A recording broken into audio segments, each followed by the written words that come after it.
A gente teve a oportunidade de estar aqui na DMZ, que é a zona desmilitarizada, 2 quilômetros da fronteira com a Coreia do Norte.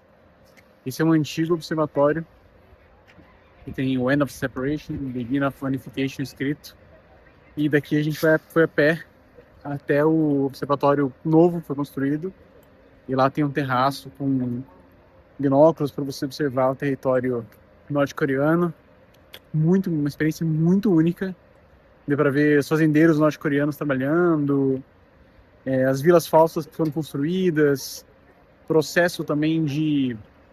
A Coreia do Sul tentou, junto com umas empresas, uma parceria com o governo, fazer um complexo industrial dentro da Coreia do Norte, mas depois com o governo conservadorista, isso não foi para frente, depois dos primeiros testes nucleares de 2005, que a Coreia do Norte começou a fazer. Então, super recomendo, muito a pena, experiência totalmente diferente do que já vi assim.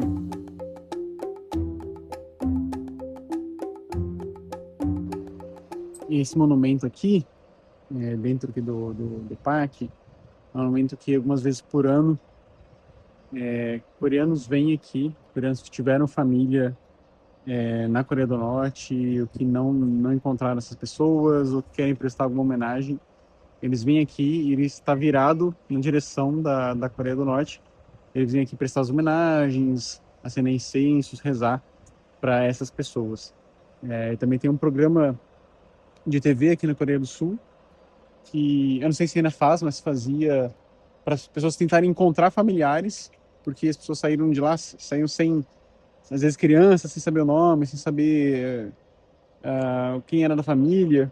E aí muitos vieram aqui para a Coreia do Sul, né, na Guerra da Coreia. E esse programa de TV tentava reencontrar pessoas. Eles mostraram aqui um trecho de um senhor reencontrando uma irmã que não se viam desde que eram criancinhas. A irmã nem sabia o nome, o sobrenome real. E ele mostrava, falava, contava para ela como que era. Então, isso programa de TC acontecia, esses reencontros aqui também. Então, é um parque feito aqui muito nessa homenagem para essa Guerra da Coreia.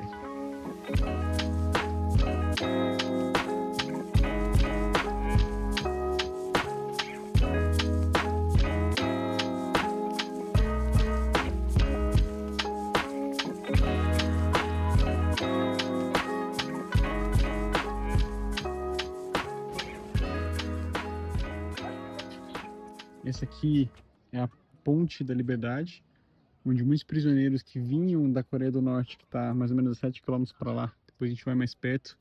Aqui já a gente está ainda na área de controle civil, depois tem uma parte que apresenta a documentação para entrar, e essa ponte conectava com uma linha de trem que trazia prisioneiros e pessoas que lutaram na guerra de volta para cá.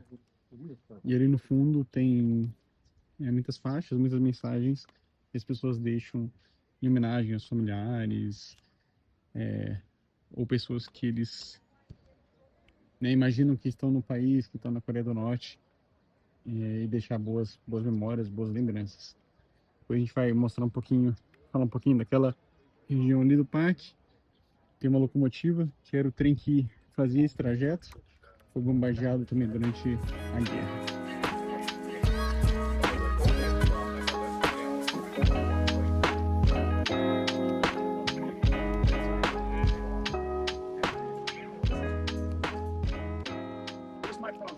Um dos destinos finais aqui é o terceiro túnel. Então, ele foi um túnel construído depois da guerra, com 4 túneis encontrados. A Coreia do Norte estava escavando no sentido Seul, para planejar um túnel invadir o país por múltiplas frentes. Aí, para entrar no túnel, 80 metros de profundidade, construído uma rampa super íngreme, acabei de sair de lá. E são 300 metros, indo basicamente agachado, sem usar capacete, não pode estar solar, não pode estar com fio nem nada.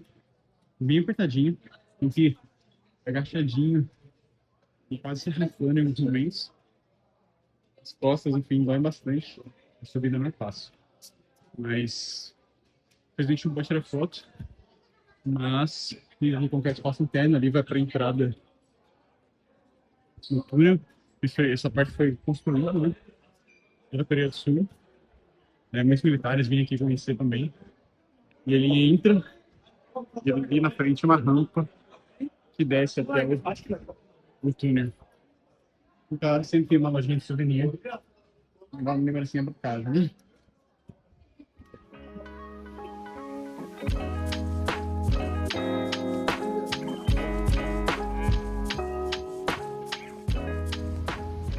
Saímos do tour agora, descendo uma parada de metrô. Peguei 2 linhas para chegar no Museu da Memória da Guerra Coreana. E vamos descobrir. O museu fecha às 6, mas acho que dá pra gente dar uma explorada aqui. O acesso é gratuito. Vamos andar um pouco. Depois de noite a gente vai num mercado de rua pra gente comer alguma coisa.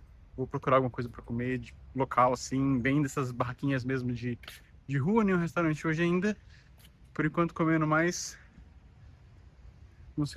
nas lojinhas de conveniência, na Seus. E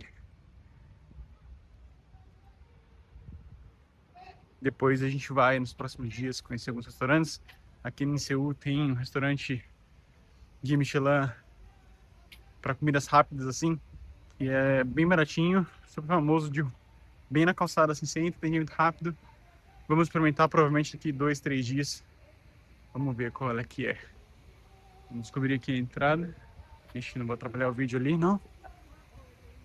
Mas estamos chegando aqui, já no museu. Ah, tá legal.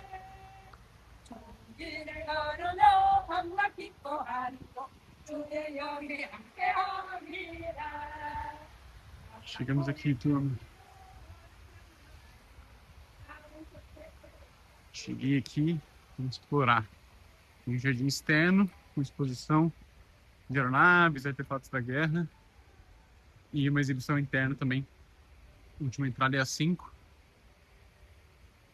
Vamos ver aqui como é que é. Seul tem sido surpreendente até aqui. Segundo dia, né? Na verdade, cheguei ontem, quase no fim da tarde. Hoje, primeiro dia, aproveitando mesmo aqui. Cidade totalmente organizada, limpa. Só usando computador, iPad, no metrô, na rua, sem qualquer tipo de preocupação. Tudo muito limpo. Muito silencioso. O metrô, assim, mesmo cheio. É de um silêncio, assim, absurdo. Escuto a própria respiração. O idioma não tem sido uma barreira. Praticamente todo mundo que eu conversei aqui fala pelo menos básico de inglês.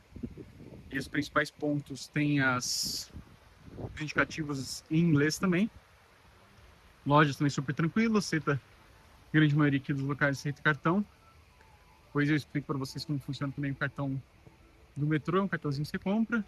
Agora tem a opção de ter ele também no celular. Você pode colocar o dinheiro, você não precisa necessariamente de dinheiro físico. Até então, até 2 meses atrás, você precisava ter muito dinheiro físico mais na mão para preencher esses cartões de metrô e ônibus dentro das estações. Mas agora eles já estão distribuindo nas estações maquininhas específicas para você colocar com cartão de crédito também. E tem as ATMs, são os caixas eletrônicos que está sendo possível sacar também. Informação aqui, porque tem uma aeronave também da USAF, United States Air Force, durante a Guerra da Coreia. Os coreanos, eles agradecem muito, foram acho que mais de 10 países que apoiaram a Coreia do Sul a reconquistar o território que estava sendo dominado pela Coreia do Norte com apoio soviético. Então por isso que a gente vai ver aqui muitas aeronaves, muitos navios e equipamentos que não são necessariamente sul-coreanos. Depois a guerra acabou com um tratado dividindo a Coreia em duas metades. E aí tem toda a história, o começo disso, logo após a Segunda Guerra Mundial. Também com a guerra com o Japão, né, invadindo a Coreia. Então, super legal a história, fica para um outro vídeo, mas também dá para dar uma pesquisada aí também, vale a pena conhecer um pouco sobre como que chegou nesse conflito e a gente vê essas notícias hoje em dia, né, sobre Kim Jong-un e Coreia do Norte, a interface com os Estados Unidos. Então é bem legal conhecer um pouco mais sobre essa história. Isso aí, vou dar uma explorada aqui e vejo vocês logo mais. Olha que bonita a vista daqui. Vale só pela visita aqui, pela vista. Tudo aqui de graça, na parte externa ainda do museu, toda essa exibição. Isso aí, pessoal. Até daqui a pouco. Dê uma olhada na parte externa. Agora estamos aqui para entrar na parte principal aqui do museu. E olha que legal, aqui eles têm uma homenagem a todos os países que apoiaram a Coreia do Sul na Guerra da Coreia. Então eles têm memorial ali.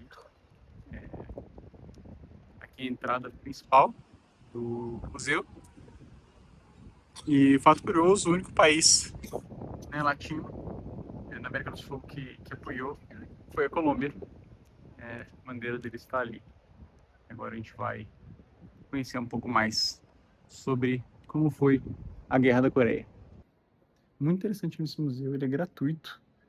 Tem algumas exibições maiores dentro dele, outras menores, mas dá para conhecer bem um pouco sobre qual foi a participação, um pouco da história da Coreia, a participação dos países na Guerra da Coreia, o desenvolvimento rápido, né, da Coreia pós-guerra. Se reergueram recentemente, no 2010, entraram como membros do G20 e é interessante, a gente estava no tour ali com um guia que ele era um militar, 30 anos militar aqui na Coreia. Ele estava conversando com a gente. Ainda existe, é um sonho grande da unificação da Coreia como uma grande nação, né? As pessoas mais velhas, principalmente na faixa ali de 60 anos para cima, elas são muito favoráveis à unificação. Tiveram parentes que vivenciaram a guerra, que estavam dos dois lados, né? Que migraram, vieram da Coreia do Norte para a Coreia do Sul, que ficaram na Coreia do Norte durante a situação. Então são parentes mais próximos. E a nova geração, o pessoal mais jovem, eles têm, né, da última pesquisa realizada, mais recente, eles começam a ter um pouco mais de voto contrário à unificação. Pensando na Coreia do Sul está muito bem, está desenvolvida, temos aqui receio de aumento de taxas, né, com o processo de unificação, de reconstrução da Coreia do Norte, né, para igualar ao cenário econômico e tecnológico da Coreia do Sul. Então é interessante essa dualidade que existe hoje, mas sim, ainda todos ainda com sonho com a unificação. Mas agora é um cenário bem... A guerra ela não acabou, de fato, assim, ela teve o cessar-fogo, né? Mas os dois países nunca tiveram uma declaração de paz, um final de guerra. Então ainda é um estado de guerra constante. A zona de desmilitarizada, né, que separa os dois países, ela mostra ainda muito disso. E a Coreia do Norte vive provocando também a Coreia do Sul e os demais países do mundo, né? A gente vê aí com os lançamentos de mísseis intercontinentais, balísticos, testes nucleares. Então, a Coreia do Norte vem montando aqui o poderio deles. E durante a Guerra da Coreia, a Coreia do Norte já tinha uma força militar que era o dobro da Coreia do Sul. A Coreia do Sul não tinha, por exemplo, tanques de guerra nenhum, ao contrário da Coreia do Norte, apoiado, né, pela Rússia, né, União Soviética. E até hoje o exército norte-coreano, composto aí de 1 milhão e 200 mil soldados, contra mais ou menos 400 e poucos, 500 mil soldados da Coreia do Sul. Mas ele estava falando, ele trabalhou na parte de imagem de satélites, e ele viu, por exemplo, vários tanques alinhados norte-coreanos parados porque o primeiro quebrou. Então, assim, a infraestrutura pode ser que eles tenham um número maior de equipamentos e militares, mas a infraestrutura é muito antiga, muito, né, ultrapassada. Então, hoje a Coreia do Sul, ela tem já um armamento muito forte, uma parte militar muito forte, muito desenvolvida, inclusive o programa espacial coreano, né? Então, os programas espaciais são diretamente ligados com o desenvolvimento militar dos países. Mísseis não são nada mais que foguetes, e foguetes não são nada mais que mísseis sem uma bomba, né? Então, hoje a Coreia do Sul se sente super preparada para eventuais possíveis voltas aí de guerra contra a Coreia do Norte. Mas é interessante como a Coreia do Norte segue desenvolvendo o programa militar na Coreia do Norte é obrigatório. O da Coreia do Sul também, então normalmente os alunos, né, os jovens iniciam a faculdade, são 4 anos aqui de faculdade, ficam 2 anos de faculdade, param, vão para o exército e depois eles retomam para os estudos, para o trabalho, enfim. Ou podem seguir uma carreira profissional no exército também. Isso é uma opção. Esse guia turístico, por exemplo, ele ficou no exército durante 30 anos. É isso, um pouco da história. Depois eu posso aqui um pouco para vocês sobre um pouco infográfico aqui da Coreia. Agora vou aqui encontrar meu caminho aqui para o mercado. Não sei o que esperar. Vamos descobrir aqui juntos. Olha que interessante. Aqui tem uma lista de todos os países que forneceram material, suporte financeiro na reconstrução da Coreia do Sul, né? A reconstrução foi super rápida, né? Em 50 anos, menos que isso, virou uma potência econômica e democrática. E um fato curioso aqui, o Brasil está como intended support, né? Ou seja, pretendia dar um apoio. Fui dar uma lida ali, o que aconteceu, né? Sobre essas 3 nações que fizeram o intended support, mas que não chegou a fazer, né? O Brasil, né, com o pedido da ONU, ia prover material de suporte de reconstrução do país equivalente a 2,7 milhões de dólares, mas falhou nesse envio por conta de problemas domésticos. Então, mostramos apoio, mas não chegamos de fato a dar apoio na reconstrução da Coreia do Sul. Aqui dentro eles têm uma seção dedicada para cada país dentro das Nações Unidas que apoiou a guerra da Coreia. Os equipamentos, como apoiou, de que forma, algumas homenagens, muito, muito bonito mesmo. E a Colômbia, que apoiou aqui também, como parte das Nações Unidas.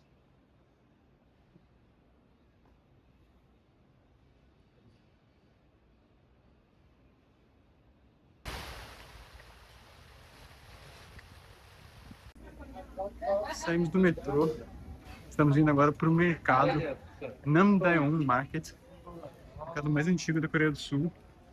E a gente já vê coisa acontecendo aqui na rua. Muita lojinha vendendo, muita roupa, brinquedo. Esse mercado é dividido por temas também.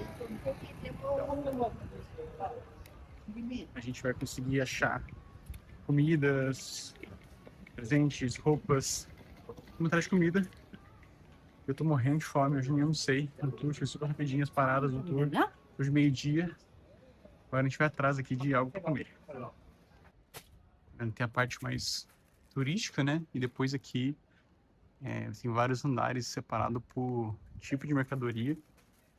E aqui você compra, permite no atacado. Você consegue comprar no varejo também. Mas o foco aqui é atacado. Tem até a blusa do Neymar ali do Brasil.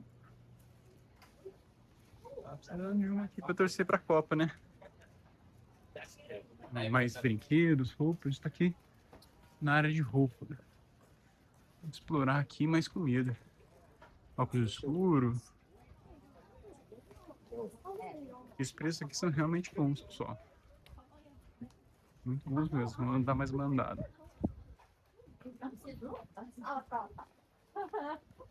Ele bem organizado. Imagino que durante a semana, os horários, isso aqui deve ficar lotado, lotado, lotado. Bolsas também, tem muita bolsa de carteira. É um Oiapoque também. Um Oiapoque, um Ponto Azul, né? Nada 100% original aqui. Praticamente tudo made in China também, mas com preços muito bons. Bora seguir na saga aqui, ó. O nosso noodle. Esse mercado vale muito a pena vir para comprar souvenirs. Os preços são muito bons. Por exemplo, tem souvenirs que vêm em kits, assim, ó, com várias coisas juntas. E, por exemplo, um conjunto de 6, 7 chaveiros por R$ 15. E normalmente nos pontos turísticos você encontra um chaveiro nesse valor. Vamos ver aqui. Cafés. Aqui a gente tá chegando na parte de comida. Eu aproveitei e já comprei algumas coisas. Não falei que não ia comprar muita coisa, mas já achamos aqui. Vamos seguir explorando.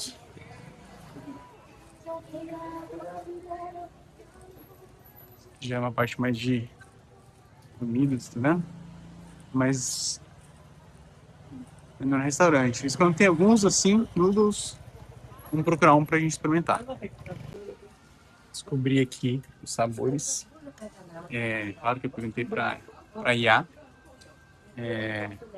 Mas eu vi ali os sabores e tem o gimbap, que é um rolinho, como se fossem vários sushis assim. E o mais famoso é de atum. Atum com maionese. Então vamos nele, vamos experimentar ele. Ixi, olha o tamanho disso aqui. Comer sentadinho aqui, olhando o movimento. Você pega os chopsticks de metal. Eu não sei nem comer isso aqui. Olha o tamanho disso. Fica maionese, atum. Eita. Vou pegar do meio, né? Só pra ver como tá esse pedaço aqui, ó. Uau. Olha isso aqui. Vou experimentar agora.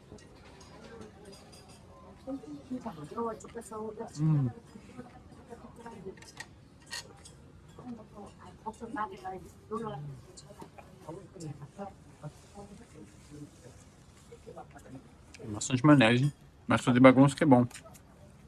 Muito bom. Esse prato aqui foi R$ 15. Muito bom. Bora comer, apreciando aqui um pouco no movimento do mercado em Seul.